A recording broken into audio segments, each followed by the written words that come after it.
자, 이어서 2부 여러분들께 전해드리도록 하겠습니다. 심층 인터뷰 시간이고요. 자, 이제 주말 사이에 이제 양회가 모두 마무리가 됐습니다.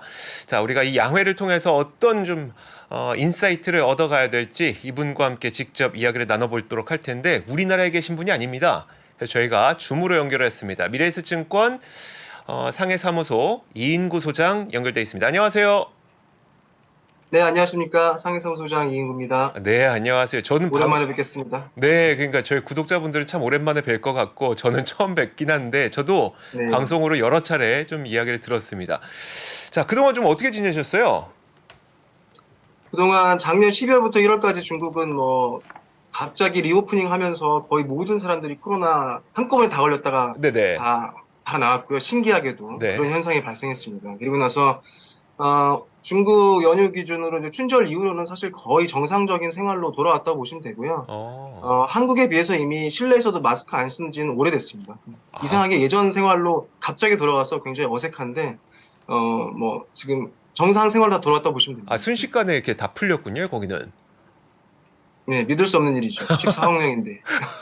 순식간에 14명이 한꺼번에 풀린 그런 정말 네. 신기한 현상을 목격을 하셨습니다. 그러면 저는 이제 중국에 현재 계시니까, 상해에 계시니까 실제로 그 리오프닝이 정말 피부로 어떤 식으로 느껴지는지 조금 더 구체적으로 말씀해 주시면 어떨까요? 네, 제가 이제 여기 현지에 있으니까 현지 분위기를 좀 전달해 드리려고 많이 노력을 하고요. 네네. 매번 영상이나 아니면 사진 같은 거 찍어서 같이 공유 드리거든요. 그래서 네. 이번에도 중국이 이제 리오프닝 해서 지하철에 붐비는 모습이라든지 아니면 도로가 막히는 모습 아니면 음. 영상 이런 걸 찍으려고 여러 개 찍었는데 자료에 실지가 않았어요. 왜요? 왜냐면은 느낌이 딱 그렇더라고요. 정말 막 사람 붐비고 정상화된 것 같은데 막 엄청난 건 아닌 거 있잖아요. 약간 중국 아, 인터넷에 보면 대륙의 지하철, 네. 대륙의 도로 이 정도로 막히진 않는 거예요. 아, 그래서 제가 이제 자료를 실지 않았어요. 근데 아, 그게 뭘 의미하냐면 생각해 보니까 최근에 이제 중국 증시가 중국 사람들이 그동안 많이 쌓아놨던 저축액을 한꺼번에 쓰면서 소비가 폭발할 것이다라는 기대감에 증시가 많이 올랐고, 하지만 뚜껑을 까놓고 보니까 좋아지긴 좋아졌는데 그렇게까지는 아닌 것 같다는 실망 때문에 사실 최근에 이제 밀리는 단초가 됐잖아요. 네네. 약간 그런 느낌하고 딱 맞는 것 같아요.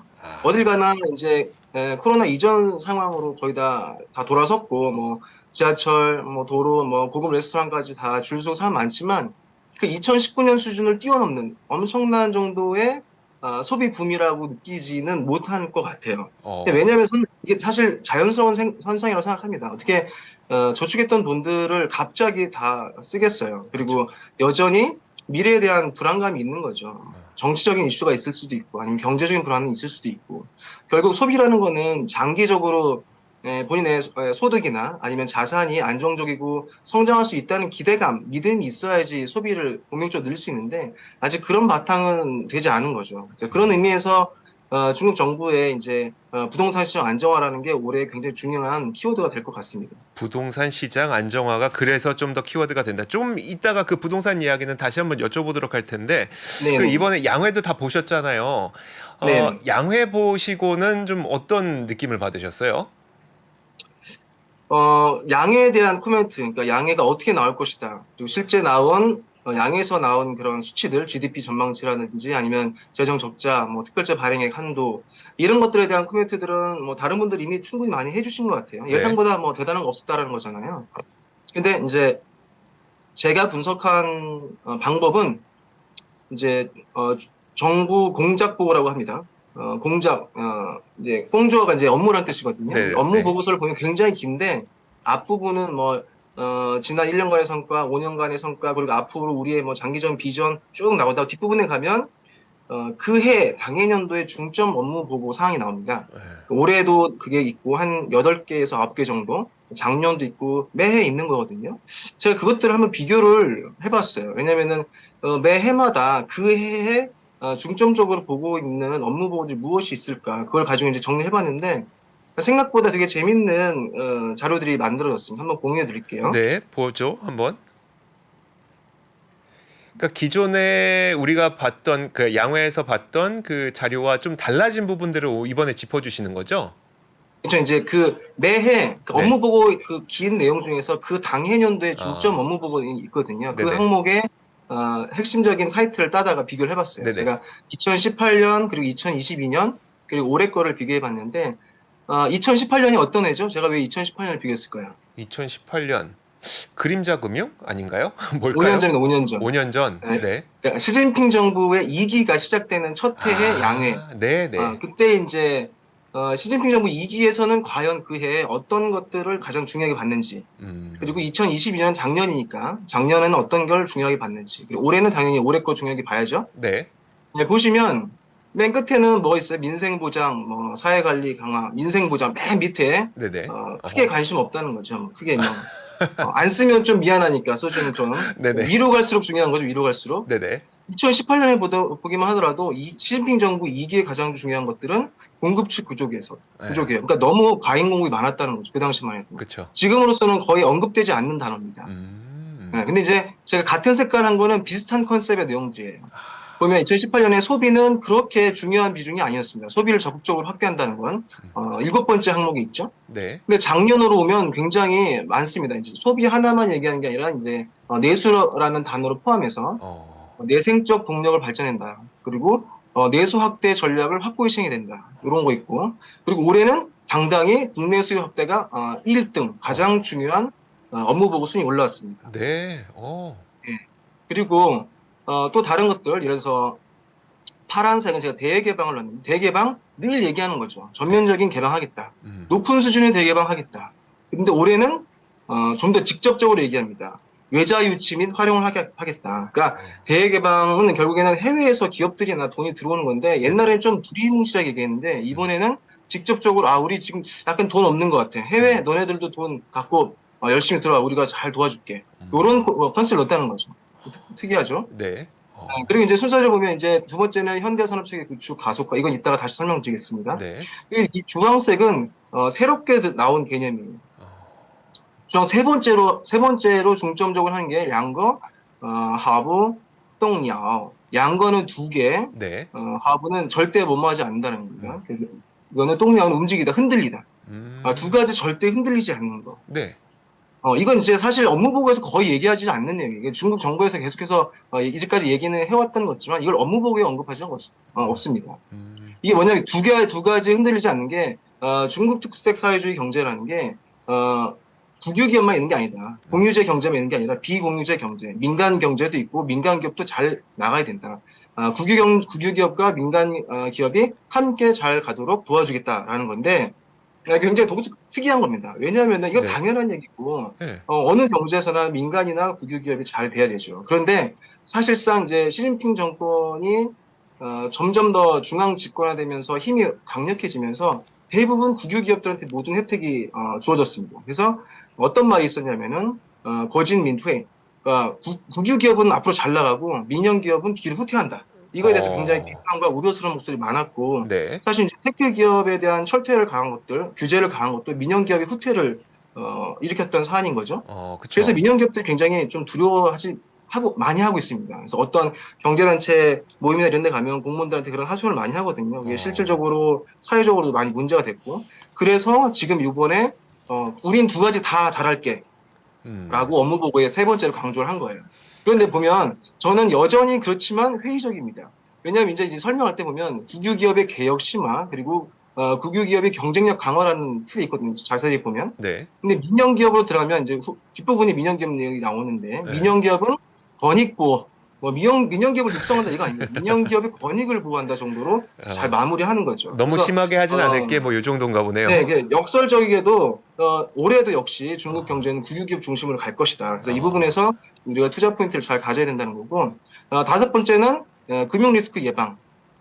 예전에 이런 얘기 하지 않았어요. 중국이 금융 리스크 있고 잘 통제하겠다는 얘기를 계속 하는데 한 작년부터 얘기 나왔고 당당하게 5번째로 중요한 항목으로 넣었다는 거 우리가 한번 짚고 넘어가야 될 상황이라고 봅니다. 알겠습니다. 자, 이제 저도 눈에 띄는 게 외자 유치를 하겠다, 그리고 소비를 부양하겠다는 게 첫 번째로 올라왔다는 점, 이런 것들이 굉장히 눈에 띄는데, 어쨌든 이제 소비를 부양하기 위해서 중국은 부동산이 부양이 돼야만 소비까지 이어질 수 있다는 이야기는 많은 분들이 다들 이렇게 인식은 하고 계시거든요. 그럼 지금 중국은 부동산 상황이 어떤 상황이에요? 예, 작년 뭐 하반기 제가 이제 여기저기 세미나를 갔을 때 저는 이제 부동산이 예전만큼 정말 부동산 때문에 중국 경제 망할 가능성 매우 낮다라는 걸 역설을 해도 삼선도시, 사성도시 가면 사실 유령 도시들 미분양 아파트들 많이 있으니까 뭐 상해에서 왔다고 일선 도시만 얘기해서 모르는 거 아니냐 뭐 네네. 이런 얘기를 많이 하셨는데 사실 통계적으로 봐도 중국 부동산 시장이 안 좋긴 안 좋지만 중국 경제를 지금 당장 망가뜨릴 위험은 아닌 것 같고요. 사실 작년 하반기부터 다양한 정책들이 나왔습니다. 작년 하반기 이제 처음에 나온 거는 디벨로퍼들이 망하는 걸 일단 급하게 막았고 그 다음에 그 모기지를 통해서 자기가 이제 분양받은 집들이 제대로 인도되도록 도와줬고요. 그리고 이제 본격적으로 올해 들어서는 많은 정책들이 나오기 시작한 게 실질적으로 금리를 많이 낮춰줍니다. 모기지 금리를. 예를 들어서 LPR 5년물 금리가 4.3%인데 올해 2월 달에 한 30개 도시에서 금리를 모기지 금리를 4% 이하로 낮춰준 데가 굉장히 많이 늘어나고 있어요. 생애 근데 첫 주택에 대해서. 소위 엄청나게 말해 싼 금리. 소위 말해서 우리가 기준금리처럼 볼 수 있는 게 4.3%인데 실제 네. 담보대출 금리가 4%가 안 된다고요? 예, 그렇죠. LPR 1년물은 3.6%에서 6.5%가 그렇고요. 이제 네네. 5년물. 이 5년물이 이제 장기 금리의 모기지 금리를 하는 이제 기반이 되는 금리인데 네네네. 그것보다도 낮게 금리를 준다는 거죠. 굉장히 사실 공격적이란 말이네요. 네, 그렇죠. 이제 이제는 부동산 시장 전체적인 수요를 회복하기 위해서 금리를 낮춰주는 거고, 부동산 시장은 사실 어떻게 보면은 채권보다도 더, 채권만큼이나 금리에 민감합니다. 그래서 중국의 부동산 시장의 메커니즘을 한번 또 제가, 준비해 봤는데 네. 같이 한번 보시면,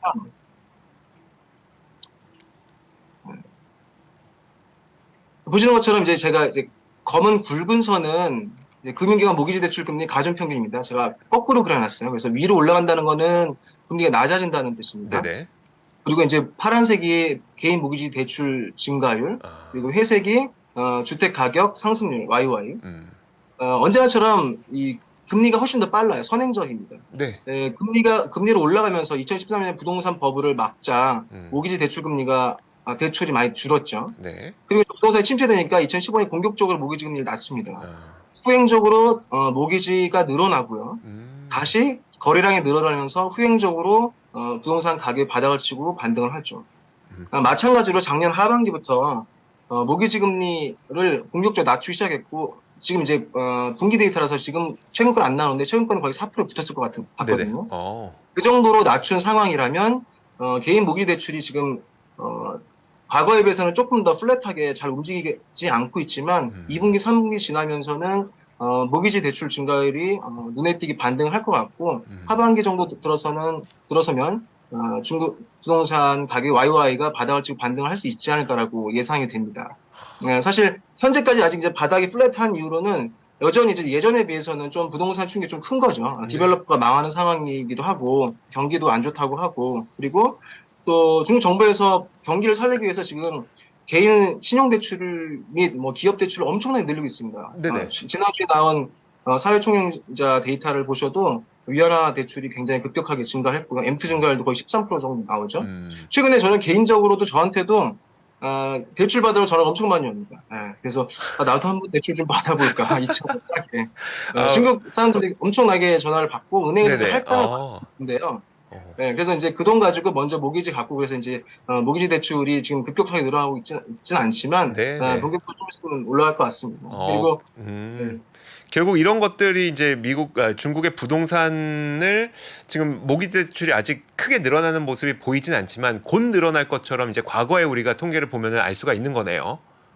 네, 그렇습니다. 그래서 그런 것들을 보면 그리고 실제로 이제 올해 2월 달부터 보면 그러니까 MOM으로 이제 주택 가격이나 아니면 거래량 눈에 띄게 회복되는 걸 볼 수 있습니다. 그래서 이런 것들을 참고하자면 이제 부동산 시장 안정화되고 한 2분기, 3분기 지나면서 이 중국 개인들의 심리적 안정, 그리고 네. 경기에 대한 안정감, 미래에 대한 불안에 대한 해소 어. 이런 것들이 나타나면 소비는 본격적으로 탄력을 받고 꾸준히 늘어나는 상황이 될 것 같고요. 그게 그 이제 시장의 기대에 비해서 더 높든지 낮든지 그런 그 시차는 좀 있겠지만 이 반등의 흐름은 그런 추세는 지속될 거라고 생각이 됩니다. 알겠습니다. 그러면은 이제 그 소비가 좀 본격적으로 좀 증가하게 되는 시기도 하반기쯤으로 보시는 거예요?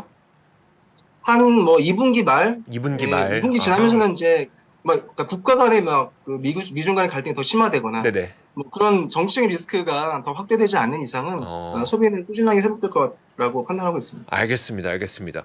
자, 근데 저도 이번에 양회 관련된 뉴스를 이것저것 보면서 뭐 되게 흥미로운 것들이 되게 많이 눈에 띄었거든요. 뭐 나중에 이야기해 주시겠지만 대표단에 누가 뭐 선출이 됐고 누가 또 탈락했고 뭐 이런 내용들도 있고.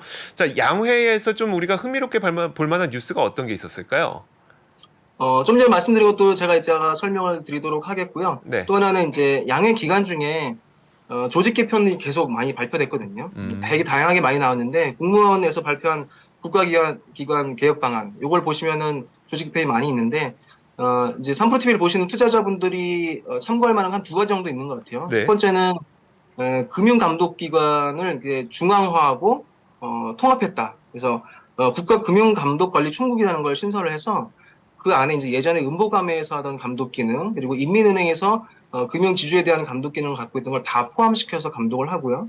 그 다음에는 원래 중앙과 지방이 따로따로 감독 기능이 따로 있었는데 지방의 감독 기능도 이게 중앙의 국가금융감독관리총국에서 다 가져갔다. 그러니까 이 얘기인즉슨 아까 업무 보고에서 다섯 번째가 금융 리스크 예방이었죠. 네네. 바로 3일 만에 지금 정책이 발표된 겁니다. 아. 그러니까 중국이 그만큼 미국에서 발생했던 그런 파이낸셜 크라이시스에 대한 겁을 많이 먹었고 어.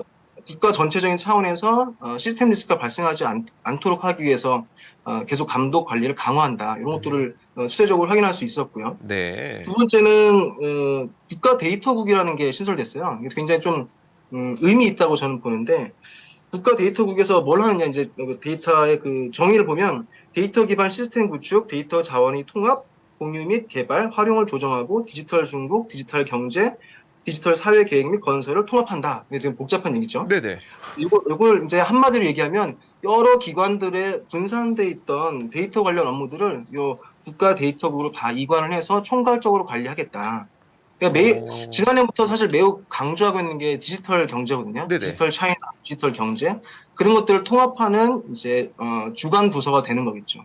혹시 근데요, 그 네. 디지털 경제를 뭐 디지털 경제, 뭐 디지털 트랜스포메이션 우리가 이런 말을 많이 듣긴 하는데 그래서 그게 뭘 어떻게 한다는 건데가 잘 모르거든요. 네, 이게 굉장히 좀 알 것 같으면서도 추상적인 얘기인데 네. 이게 이제 작년에 구체적으로 중국 정부에서 발표를 했습니다. 그러니까 그 내용도 한번 제가 정리를 해봤는데요. 이게 이제 14.5 디지털 경제 발전 계획 주요 내용이라는 걸 제가 내용을 정리했는데 작년 이제 1월에 공무원에서 발표했습니다. 디지털 경제는 데이터 가치화. 그러니까 흩어져 있는 데이터는 의미 없다. 네. 데이터를 수집하고 가격 정책을 만들고 보호하고 거래할 수 있도록 만들어서 가치를 부여해야 된다. 이제 이게 데이터 가치화고요. 그다음 디지털 산업화는 이 디지털을 가지고 뭔가 비즈니스 하려면은 디지털 기술이 있어야 되고 디지털 관련된 상품이나 서비스, 인프라도 다 있어야 된다. 그런 것들을 갖춰야 되는 과정인 거고 이건 왜 하느냐? 결국에는 산업 디지털을 하기 위해서 그러니까 디지털 기술을 활용해서 전통적인 산업의 생산량이나 효율 증가 이런 것들을 실현하기 위한 거라는 거죠. 그래서 이런 것들을 총체적으로 하는 게 디지털 경제이고 중국 정부에서 세운 8개의 임무를 보면 뭐 인프라 구축이라든지 산업 디지털 전환, 디지털 산업화 촉진, 그리고 보안 뭐 이런 것까지 다 통합하는 이런 일련의 모든 것들을 말하는 게 이제 디지털 경제라고 볼 수 있겠습니다.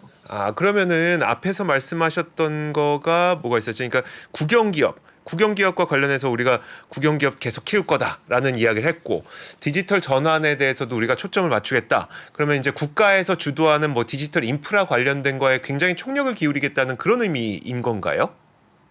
굉장히 중요한 부분을 많이 잘 캐치하신 것 같은데요. 네.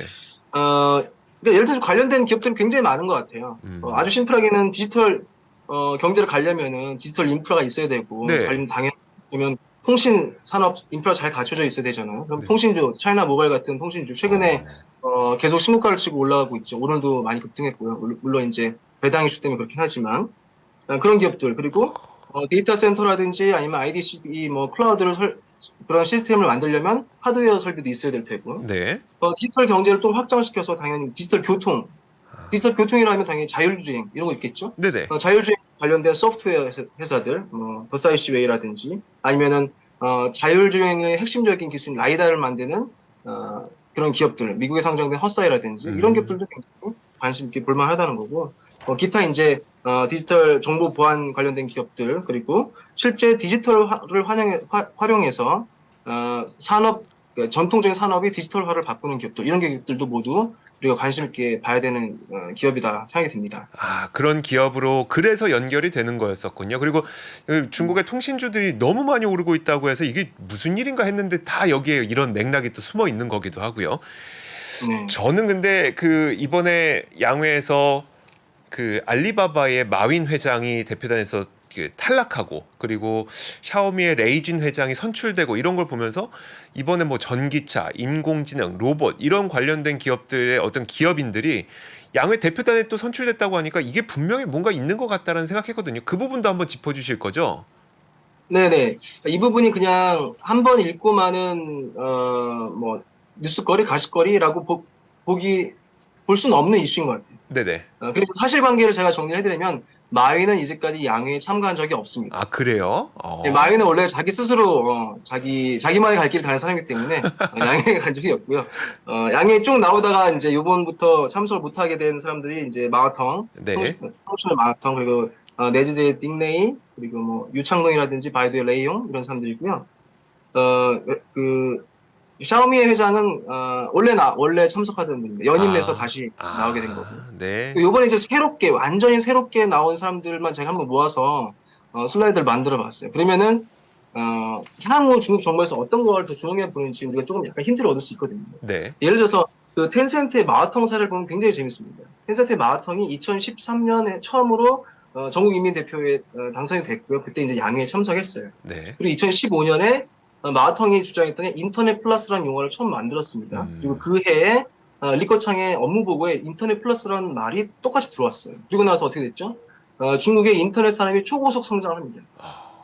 네, 그리고 나서 이제 마라텅이 2018년에도 연임을 됐고, 근데 2020년에 마라텅이 개인적인 사유로 휴가를 내고 양회에 참석하지 않습니다. 그리고 2020년이 어떤 해냐? 중국의 이 인터넷 기업들, 플랫폼 기업들에 대한 반독점이 서서히 시작한 해.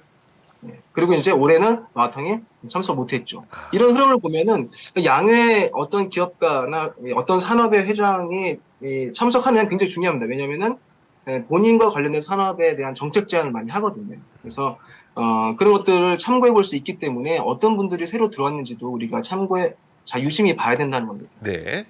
이 화면을 보시면 이번에 새로 들어오셨던 분들 중에서 이제 이슈가 됐던 분들, 전기차 샤오펑의 회장, 그리고 화학반도체 이거는 이제 반도체 파운드리 업체죠. 그리고 천텐스라는 사람, 그리고 캠브리콘이라는 회사를 한국에 계신 개인 투자자분들은 잘 모르시겠지만 중국이나 아니면 기관 투자가들, IT 쪽 투자하시는 분들은 잘 아는 굉장히 유명한 회사입니다. 이 천텐스라는 사람은 중국이 낳은 천재 컴퓨터 공학자라고 하고요. 천재 집안이에요. 네. 형도 천재고 둘이 회사를 세운 거예요.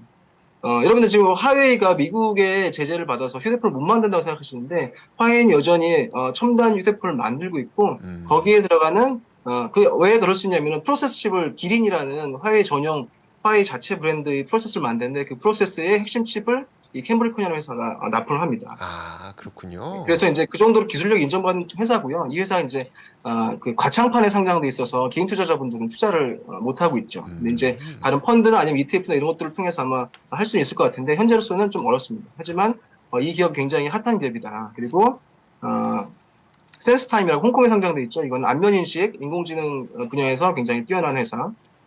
그리고 또 뭐 알리움 같은 경우에도 클라우드 컴퓨팅이나 인공지능이 뛰어난 그런 기업들.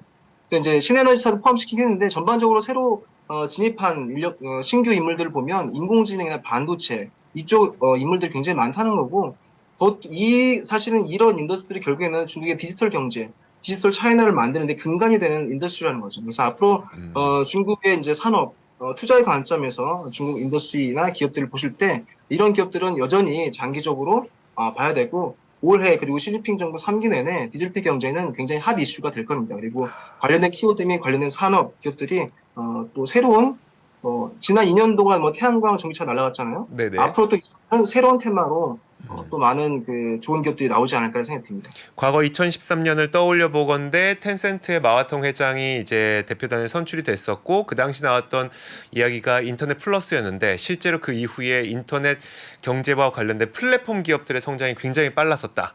근데 이번에 보니까 네. 이 전기차를 비롯해서 인공지능, 반도체 이런 기업들의 기업인들이 대표단으로 된 걸 보니까 뭐 우리가 함부로 예상할 수는 없겠지만 이쪽 산업을 굉장히 좀 강력하게 밀어붙일 가능성이 있어서 이쪽에서 우리가 좀 관심을 가지면 투자의 힌트도 얻을 수 있다. 이 정도네요. 네, 맞습니다. 좋습니다. 자, 마지막으로 이제 우리 구독자분들을 위해서 좀 정리를 한번 해주시죠. 오늘 내용은 아주 심플해요. 네, 화면 아까 알려드리지 않은 화면인데 이제 올해 그래서 2010년 중점 업무 요약을 보자면 뭐냐면은 금융 리스크를 좀 안정화시켜야 된다. 그래서 부동산 산업을 안정화 발전 촉진시키면 소비는 저절로 온다. 우리 지금 소비 국내 수입 확대해야 되죠. 소비를 그렇게 해서 확대를 해야 되고 투자도 민간 투자 아니라 정부 투자와 정책을 통해서 중국 투자를 늘려야 되는데 그럼 당연히 국유기업이 핵심 경쟁을 강화해서 투자해야 되는 거고 어디에 투자할 것이냐? 디지털 경제를 만들기 위해서 적극적으로 투자할 것이다. 그런데 중간에 돈이 모자라면 어떡하냐? 외자 유치도 적극적으로 해야 된다. 요게 이제 올해 중국의 큰 틀이라는 거죠. 그래서 이런 것들을 머릿속에 담아두시고 네. 투자에 활용하시면 좋겠다. 이런 생각이 듭니다. 알겠습니다. 아주 그냥 그 조각조각 나뉘어져 있었던 퍼즐을 그냥 딱 맞춰주셨습니다. 자, 오늘 미래에셋증권 이인구 상해 사무소장과 함께 중국 양회에서 우리가 얻을 수 있는 여러 가지 인사이트들을 한번 잘 들어봤습니다. 오늘 말씀 고맙습니다. 네, 감사합니다. 좋은 밤 되십시오. 네. 3프로TV가 전국 방방곡곡 숨어있는 주식 고수를 찾습니다. 내가 박근형 부장, 염승환 이사보다 시장을 더 잘 본다. 내가 이선엽 이사보다 종목 선정이 뛰어나다. 내가 박병창 이사보다 차트 분석 더 잘한다. 이렇게 자부하는 분들, 저 정프로에게 오십시오. 여러분의 실력을 마음껏 뽐낼 수 있도록 판을 깔아드리겠습니다. 전국 증권사 지점의 PB, 주식 브로커, 펀드 매니저는 물론이고 전업 투자자, 슈퍼개미, 스몰개미, 기타 등등 이 시장에 대한 날카로운 분석과 통찰만 있다면 누구든 환영합니다. 숨은 고수 여러분의 많은 참여 부탁드립니다. 팔로우 미.